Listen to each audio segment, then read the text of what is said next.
This podcast is part of the Sports History Network, your headquarters for the yesteryear of your favorite sport. You can learn more at sportshistorynetwork.com.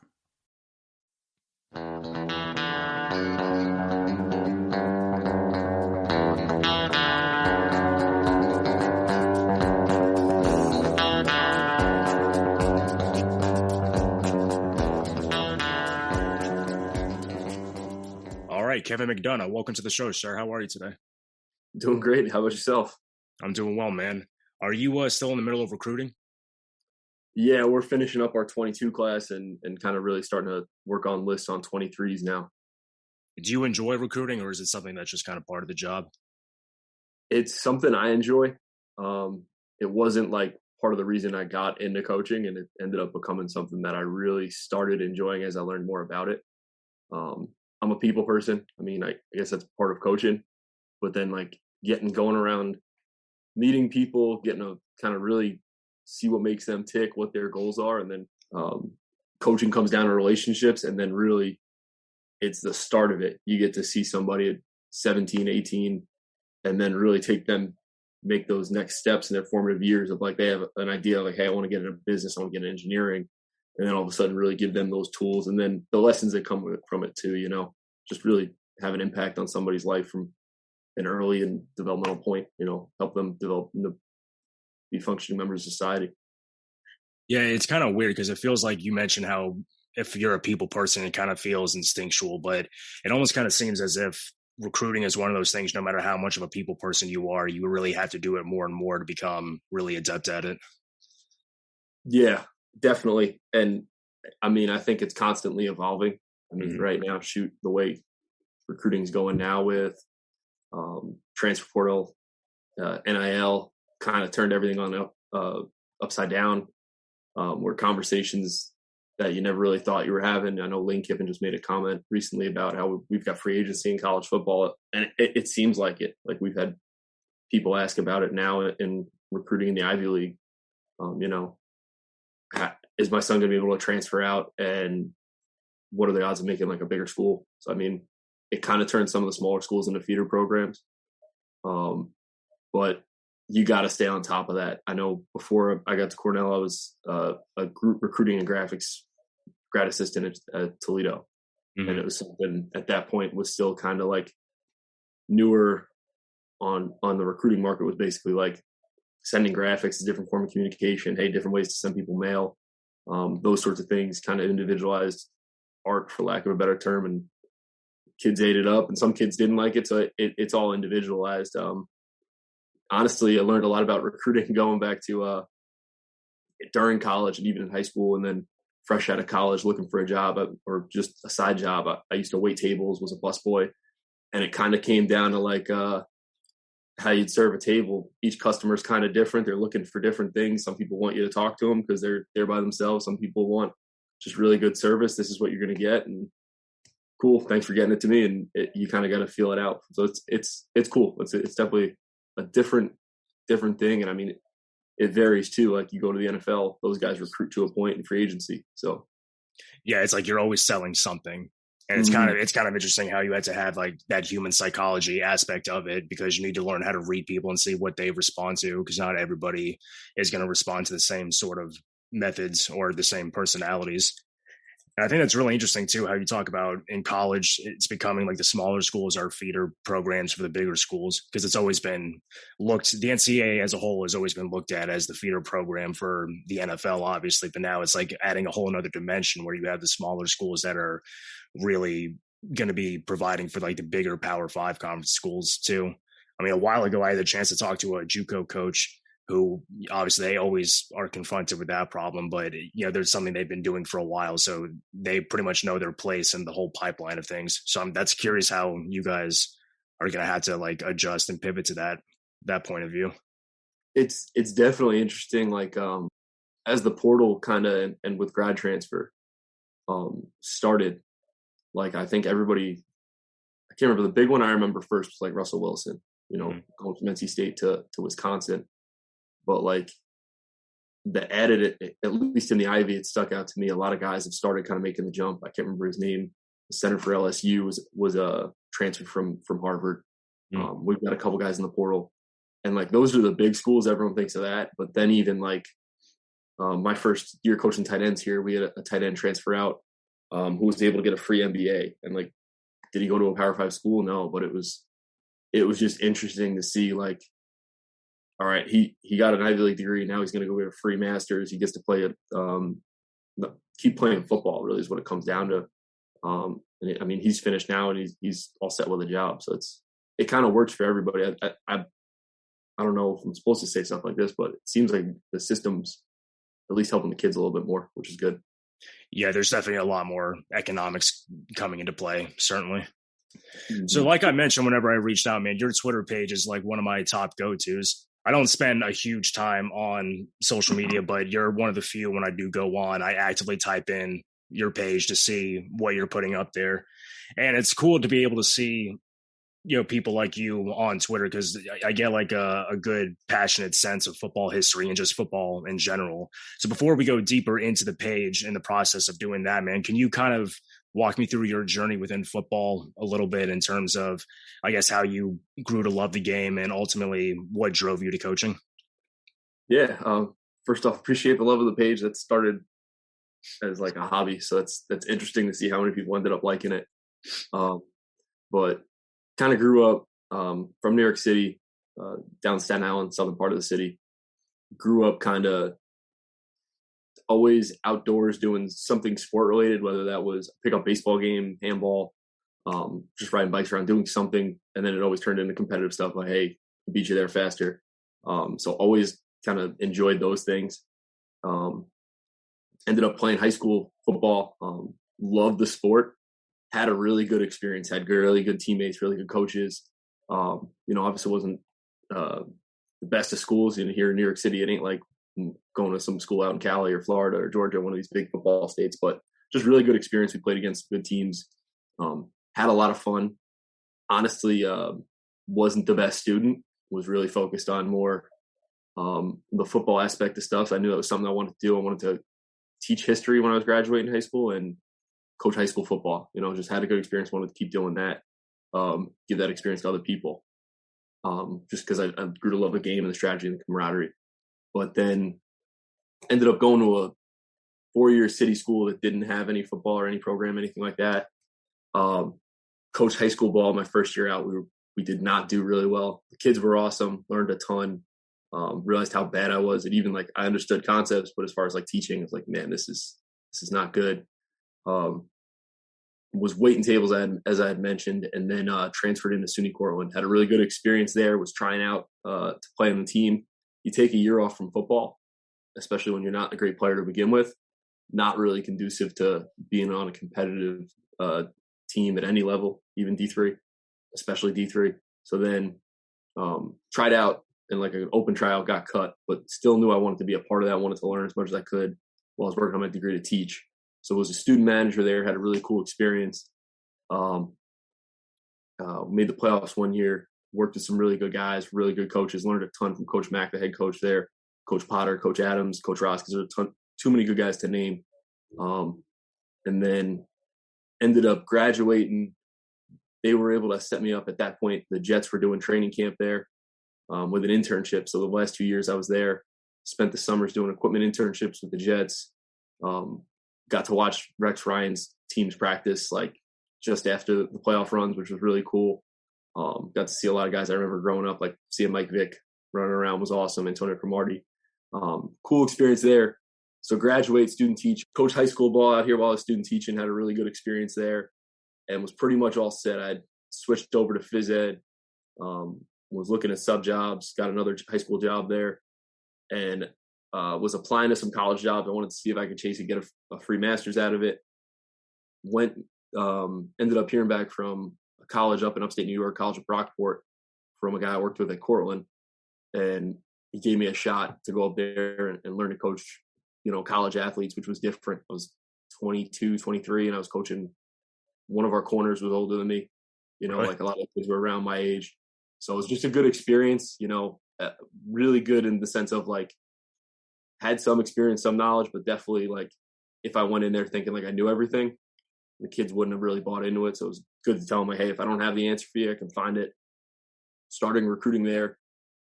Worked with some really good guys, Coach Mangoni, Coach Potter again, was over there now as the OC. And then Mike Fox was our DC my second year there. They ended up going on some pretty good runs, had a Final Four run, made the playoffs a bunch, really making strides with that program. But after 2 years there, basically was about halfway done with my degree, started applying for jobs again just to kind of make some new connections, learn a little bit more, different experiences. Was able to get a job with Toledo off the field, as I mentioned, off the field, which was awesome. Really good experience, 2017. We had a loaded team, and it was fun going there and learning a ton. It was different because I wasn't doing coaching on the field. Being in the film room, breaking down film, we got to watch a lot of film, work with some awesome guys. Was really able to kind of step back and kind of learn nitty-gritty stuff, and got a lot better at video editing, which has helped me get jobs in the past or in the future then after. So then was finishing up my GA there. I needed an internship to graduate, and I got an opportunity to go work at Cornell as a defensive intern. A guy I knew, Jordan Hogan, was the receivers coach at the time. He had set me up with our DC coach Backus, and we got there in 18, was able to do the internship, work for the season, was basically like a GA, QC type guy. Really got to dig in more, do grunt work, be seen, not heard. If you're asked a question, have an opinion, and got really lucky. Coach Archer and the staff here really embraced me and had an opening, and I was able to jump in full time and kind of jump all over. So it's been good. Make a long story long there. It's been a really cool, weird path. It's hopefully still going. Did any of the stuff that you saw at the Jets camp, like, because obviously Rex Ryan was at the time a great defensive mind, like did any of that kind of help your development in terms of learning about defense that kind of came in handy when you got that internship position? Yes and no. Like I was able, my second year there, I was able to help out with Coach April, Bobby April. I think he's with Wisconsin now, working for Jim Leonard. Okay. And he was a linebackers coach. And NFL training camps are pretty cool in the sense of, like, the guys' families are around a lot. So I think he was working out, might have been Marty Morningwig's son. His son was a DB. He's a linebackers coach, but he's giving them DB drills, and they're going over footwork. And, as an intern, you're basically like, anyone says jump, you just start jumping until they say, all right, that's high enough. Right. But there are points like, if he's working out somebody's kid, I can ask a question after if I had some time. So it's like, hey, I noticed you did this step, this or there. Like, I wasn't going to bother him while he's coaching NFL players. I'm there to spot a ball. But like, if I see an opening like that, so that actually helped me as a DB coach at Brockport. Like, oh, I got this footwork from Coach April, and this is what they were doing over when he was coaching these guys up. And he learned this from, I think he learned it at Lafayette when he was playing. So it's just not in the way you'd think, but then also it definitely helped as far as evaluation then, like, as far as athleticism. You see Antonio Cromartie move around, it's like, all right, that guy's way different. And then you go coach D3, and it's like, all right, I'm not going to find a guy that looks like that, but his hip mobility or his feet, where his eyes were, different things like that, you can kind of pick up, but just through observation. Similar to Toledo, as far as just kind of being a fly on the wall and seeing how things operate, and everywhere I've been, not just those places. Now, as far as being a GA, I mean, obviously everyone has their own unique experience, but I imagine the life of a GA, there's probably a lot of things that anybody can relate to who's been in that position. So, like, how would you kind of summarize the experience of being a graduate assistant?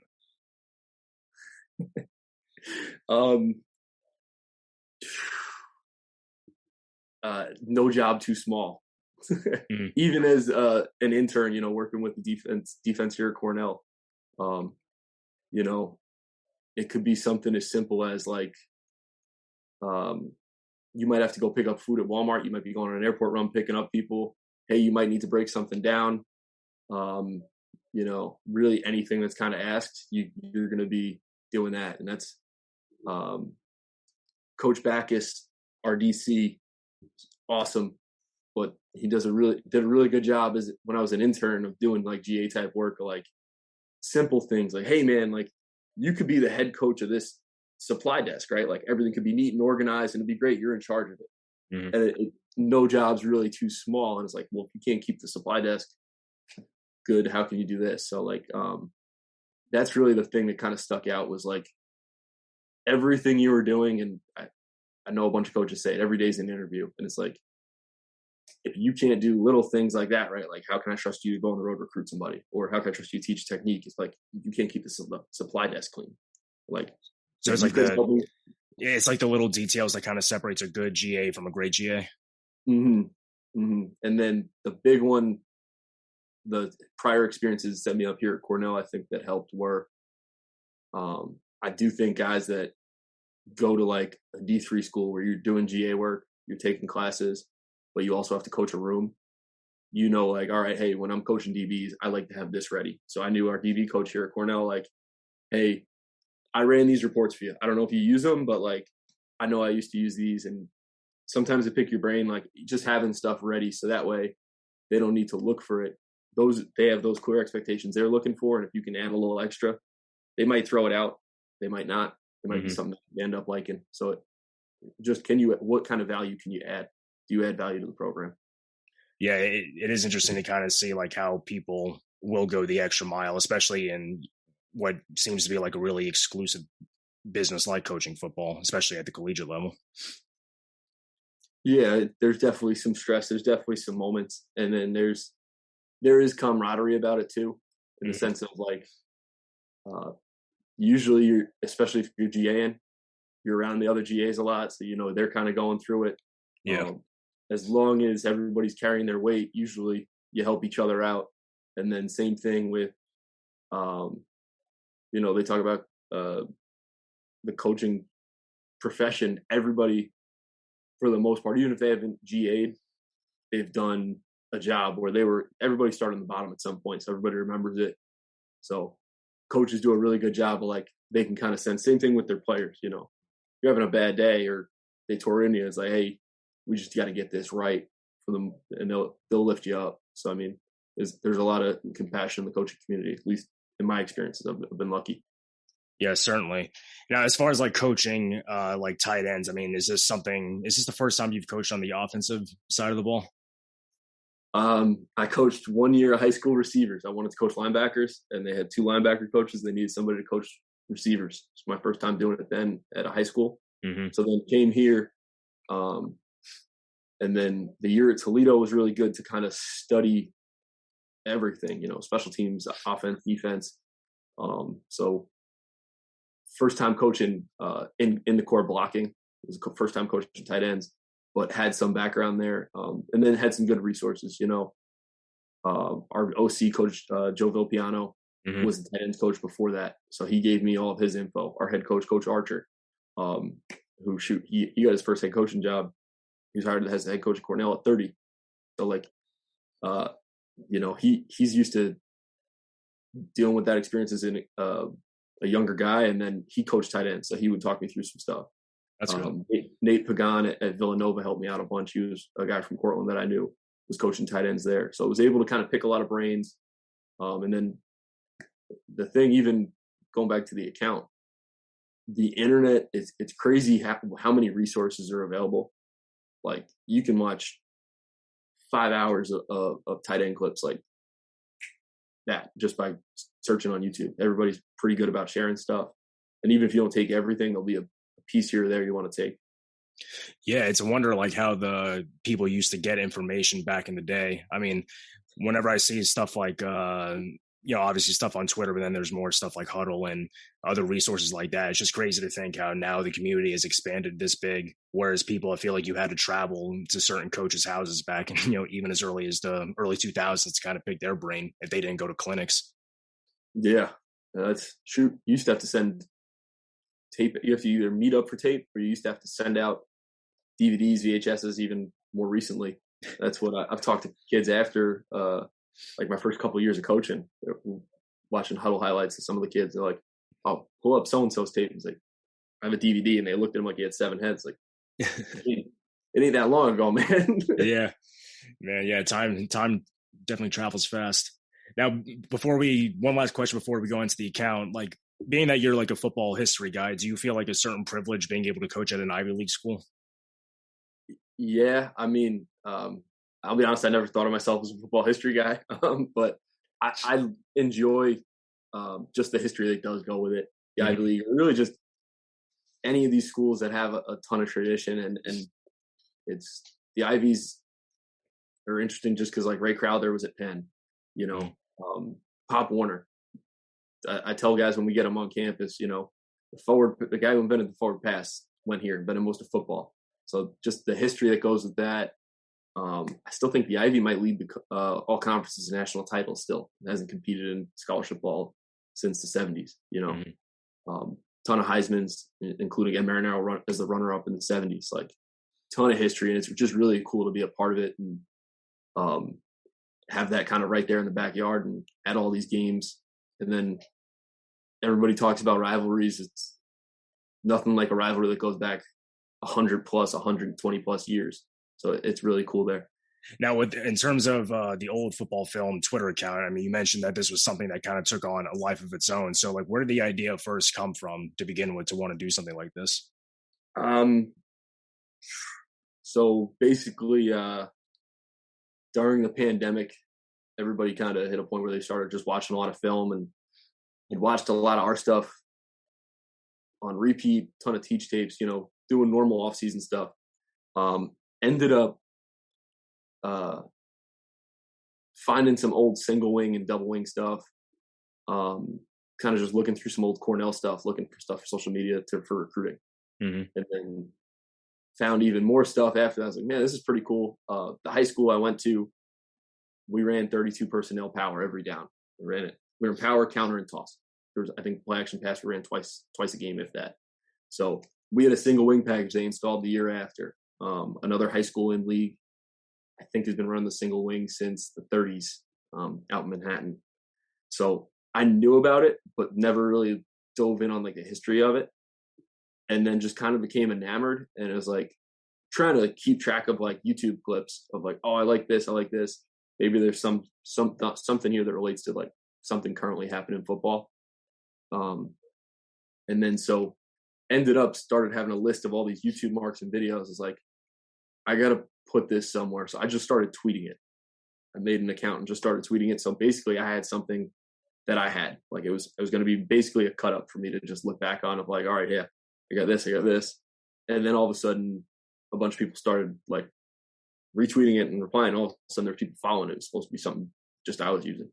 And then it ended up, it kind of took a life of its own, and then still use it like the trick play of the day. Basically just became a bank. At one point I had been asked like, hey, you got any good trick plays this week?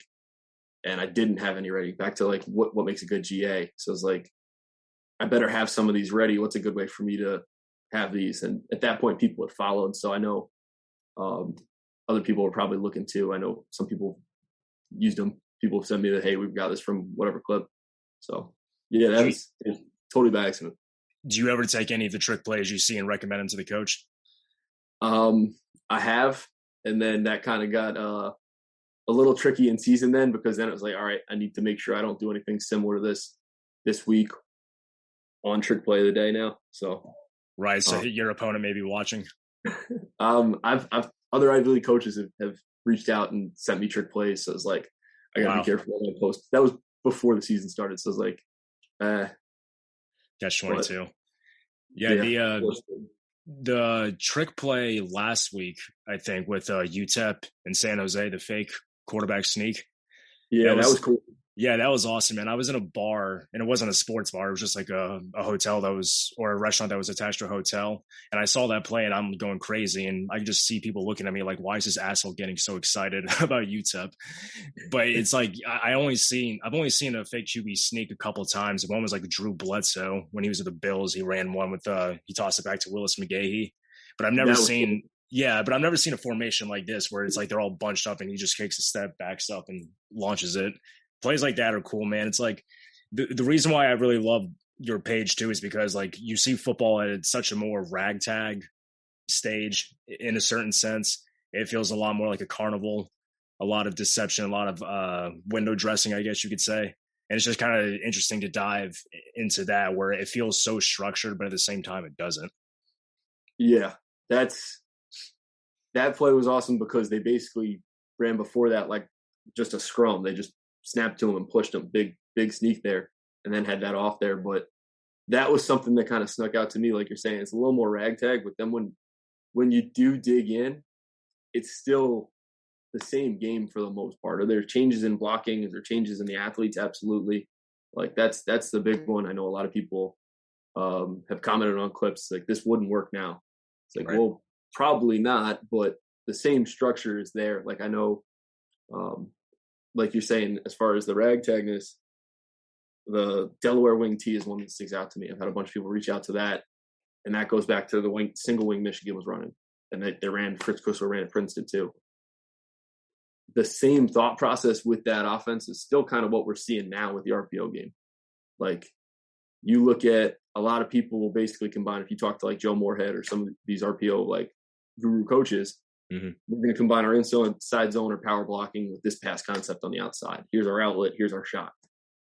They would combine the same thing as far as run game blocking or like a play action blocking, and then have different deceptive backfield actions. So it's like same concept of like almost like Joe Mo would talk about with like a Chipotle offense. You know, hey, you can change the rice, you can change the meat, but there's only so many combinations you can do to make the same things look different. It was the same thing with backfield action and blocking or formation. It seems like too, like I mean, even people who ran out of like the T formation when they would toss it back to the halfback, and he had the option to run or pass it to a receiver downfield, or I guess in the splits, yeah, a quarterback could also keep it if he was sliding down the line. So it's interesting how like certain concepts are just kind of remanifest itself in a different era. Yeah, and that's what was funny. Like the RPO, I remember when I first like started seeing downfield throws off those actions, like it didn't kind of combine with like halfback pass in my mind. Meanwhile, the term RPO, Bill Yeoman has in his playbook. Bear Bryant's talked about him. The sprint right option from the catch was essentially, hey, QB, you're going to run it unless this is open, then you're going to throw downfield. Same thing off the Packer sweep. Vince Lombardi talked about the halfback option. Hey, the safety's triggering, we'll just tag a throw on it. And so it's like the same concepts that you're saying have been there the whole time. It's just not something people are used to seeing. And football, it's interesting because it's so historical. The game goes back 150 years, but also like it's short-sighted in that sense too, of things that are common in the early 2010s aren't as common now that might be working their way back. I remember in college we would still get under center and go in the eye pretty normally, and then by the time I graduated college, we were up tempo spread. And then teams are starting to shift now back to 12 personnel and under center a little bit more. So it goes cyclically, and then people notice things and that they used to have done and kind of run with them. Well, that's kind of the interesting thing about like going back to the internet, especially with YouTube, being able to watch, especially high school games, because high school, you'll still see, obviously, like you mentioned, schools that still run a pure single wing, double wing, I guess a Notre Dame box in some cases. So you get to see like a whole new brand of football that went extinct after 1930 or after 1940. I mean, you just mentioned Vince Lombardi. I think there was a quote that he had where someone asked him, if you face a single wing team, how would you guys do? And he said, we get killed, because if you never see it, you're never going to prepare for it. Yeah. And it's like some high school coaches I've read too, like they won't even play against double wing or single wing teams because their kids aren't going to play that or go up against that when they go to college. So they don't want to waste the time teaching that, I guess you could say. That's interesting. I mean, it's football. It's fun. I mean, at least from my perspective, that type of football is fun to play in or play against. Yeah. I'm not sure how it affects recruiting everywhere. I know we recruit guys from flex bone offenses. We've seen guys in T offenses. Are there questions? Yeah, but there's questions about every recruit coming out. So I mean, I don't know how that affects it from a recruiting perspective, but that was the funny thing watching the Patriots in last year when they had Cam, because they would go heavy and run single wing power. Yeah, and it ended up being the final play of the game against the Seahawks. Yeah, they got tackled on the goal line there, but they couldn't stop it all day. It's like, Yeah. it was hard for people to figure out when the Wildcat came around, which was basically the same thing, just sequenced extra gap runs in the NFL. People didn't know what to do. So it's interesting there. I know UCLA, I think, combines a ton of that stuff in their offense right now, and they've done pretty well with it. Yeah, I have this. I got this book like a month ago. It's called the Modern Short Punt. That's awesome. And I've never actually have seen anybody run this kind of an offense. I go through the book is a little different than what I thought an actual short punt formation would be, but sometimes when I'm going through YouTube and I'll see football games, ironically enough, in Japan from the 80s, they're running a lot of these short punt formations where the quarterback is 7 yards deep and he has two backs in front of him. And sometimes they'll have a blocking back directly behind the guard in front of one of them. So it's just interesting to see how, obviously for them, the game didn't progress as quickly as it did over here, but it's interesting to see when you do see it, how they either run it traditionally or how they can kind of tailor it to a deeper passing game and things like that. That's pretty cool. I got to check that out. Yeah, I could send you some videos, man. There's some really interesting stuff. And they're slinging the ball everywhere. It's not like, some other countries where they don't really know how to throw a spiral, but it's interesting stuff, man. Do you have a curation process? Now, because I saw last week, you had some stuff like single wing from the Volunteers, I want to say. And the week before that was SMU and the Y formation. So do you have certain things you seek out first that you want to kind of explore? Kind of. So the Vol stuff and SMU stuff, it kind of almost it's almost just from scrolling, in the sense of I had somebody reach out that wanted some info on Delaware wing tee. So I think I was posting wing tee before that, some old Delaware games from the 60s and 70s they were looking for. So it was hey, how can I find belly at a wing tee? So found some of that stuff, and it kind of popped up and suggested viewing on YouTube. Then it was just playing the algorithm, oh, here's some Southwest Conference highlights from the 50s. So found those, and I was oh, I forgot about SMU's Y formation. This was really cool. I watched this last year. Found some clips of that, and ended up seeing them running quads. I was I forgot about this. Turned into watching Dutch Myers TCU empty, and then they had an old Orange Bowl from Texas versus Tennessee in 50. And it was watched that, and then it turned into found the guy with a bunch of UT single wing film, and was well, I'm just gonna watch a bunch of this because this is fun to watch. So it starts kind of planned, and then just kind of wherever YouTube takes me, and it varies. In season, I really didn't have a ton of time to watch a lot of that stuff because I was watching our stuff. A little bit of time on vacation to watch some of it. So it's really whenever I have time now at this point to kind of just watch some of it. Speaking of Dutch Myers, do you think he was the coach that was the most ahead of his time out of anybody from that kind of World War II era? I probably haven't watched enough other people. I just remember watching him come out empty in that single wing there.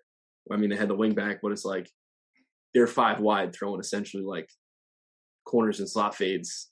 And it's it doesn't look that different than the same Purdue offense that Breeze was in that everyone talks about as the birth of the spread. And so it's he's definitely out there. That SMU offense around the same era was ridiculous too, with some of the stuff they were doing in short punt, and they go double wing, then they go Y, and then they'd go into spread sets. So there's a lot of good coaches that people just forget about. Dutch Meyer, I mean, up until about a year and a half ago, I had no clue existed. Yeah, that Y formation was really interesting. It kind of feels almost, I mean, they were unbalanced in the videos that I saw, but it kind of looks like if you did a balanced set, it would look like the 49ers in the 80s with the split backs. And I kind of wonder if you could do an offense sort of similar to that. What stuck out to me with that Y formation was it's spread out now, but what Coastal was doing out of split backs with the Y off, App State used to do a bunch of it. And then so did Navy. If you see Navy, a lot of times when they get in their spread sets, especially when they're playing other service academies, they'll go split backs with a Y off, and it's almost really similar, like a spread single wing, or really similar to that Y set. Did Oregon used to do some of that early on, in the early 2000s with Chip Kelly? I believe so. I'd have to double check. with like Dennis Dixon or stuff like that. Yeah. That was a fun time to watch Oregon football. Is there like a holy grail of football films that you've been looking for that you would really like to get your hands on? Pop Warner at Carlisle would be really cool. Yeah. What other era of football do you think you would have liked to have coached in? The 70s would have been cool. Just after the split back veer kind of started taking off, and then the innovation of the wishbone, and just kind of that whole movement toward triple option, but also similar to like the single wing and similar to the T when they came out. It's more of a passing formation than people thought. Like if you watch film on this, people talking about both those offenses at the time, it was innovative because you had more passing options. So that would be cool. That would definitely be interesting. Just from the schematic standpoint of those things. I mean, that's probably my go-to, or maybe the 30s just for more single wing, just different style there. Is there one scheme in particular that you would like to see come back in vogue in its purest form? Not just kind of like, I know a lot of people make the comment that this would never work today, but would you ever like to see a team just try this kind of offense? It'd be interesting to see the wishbone, like somebody really commit to that. I know like the flex bone's similar, but kind of the same thing that makes it the flex bone positive, in the sense of, for vertical and, still be able to get in the wishbone sets with motion. The same thing of it just being static and you not know where it's going to go anytime is good and bad, So that would be interesting to see somebody really wheeling and dealing in the wishbone again. Yeah, I think the only time I've seen it within the past few years was when Texas, they ran a trick play out of it where the fullback, I think, started to motion and then they threw it back and then did a flea flicker. Going back to the Carlisle Pop Warner, like holy grail of footage, I mean, have you begun to look anything into that to see if there was any sort of reels that you could get your hands on? I've looked just more so same way I've always kind of looked for everything like on YouTube. So I've seen like some specials. For grad work, I had to read up on it, which was pretty cool. Kind of just the concepts in it, and just, I mean, shoot, hidden ball, like what they were doing at Carlisle was like insane. Forward pass, hidden ball, and they're competing against the best schools in the country at the time. Be the equivalent of like a D3 school going and beating SEC schools right now. So that would be really impressive to see. Who is your favorite NFL team to watch from a scheme perspective? That's a tough one. Varies. I like watching Shanahan's run game. I mean, what he does, kind of heavier sets, but also lighter sets. All those Shanahan guys are really just fun to watch, and they all do things kind of differently, though. Like McVay with the 11P stuff. LaFleur mixes in more RPO stuff. So all that's really interesting to me. What about college football team? Coastal's been fun to watch, just kind of how they combine things. As a whole, Bama's been fun to watch. They're kind of their growth from, like, I remember Greg McElroy and them being pro style to like wheeling and dealing in the spread now. I was enamored with Iowa State's defense for a while. Still am. The 3 safety stuff I think is awesome. And people forget that similar concept wise, Tyson Veit, their linebackers coach, he was a GA at West Virginia when Rich Rod was there, and they were running stack 3 safeties back then. So that it still goes back to that, and I liked watching those West Virginia teams. So I mean, that's been fun to watch. And then Georgia's defense. I mean, the past couple of years, this year in particular, it's just been like, wow, great scheme. They always have answers for everything. Same thing with Bama. All those Saban disciples on defense are fun to watch. Now, as far as like the future of football, I mean, what schemes on both offense and defense do you think are going to come into play and really kind of take storm I guess either in terms of schemes or maybe even personnel too. I think the big one, and you're starting to see it, like I thought Ohio State did a really good job of it in the last playoff and their last season, the way kind of Days expanded that. A lot more under center, heavier sets and unbalanced. You're seeing a lot of 12 personnel unbalanced. Buffalo was doing it when Leipold was there. They're doing it in Kansas now. But really, everyone's gotten so used to up-tempo, 11 personnel, multiple sets. Now you're starting to see people kind of mix tempo in 12 sets, at least what I'm seeing, or that sticks out to me.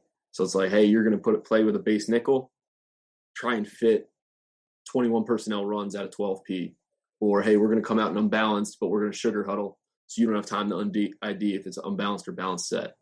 Those sorts of things have been sticking out to me. And then, two, at least in the league we're in, I don't know if it's as common everywhere else, different quarterbacks. I know Dartmouth has consistently had two quarterbacks shoot for at least 4 years. Really? One guy who's really kind of more of like a wildcat guy, but is a passing threat. He's listed as a quarterback. And then also a true drop back, like traditional style offense. We've done some of it.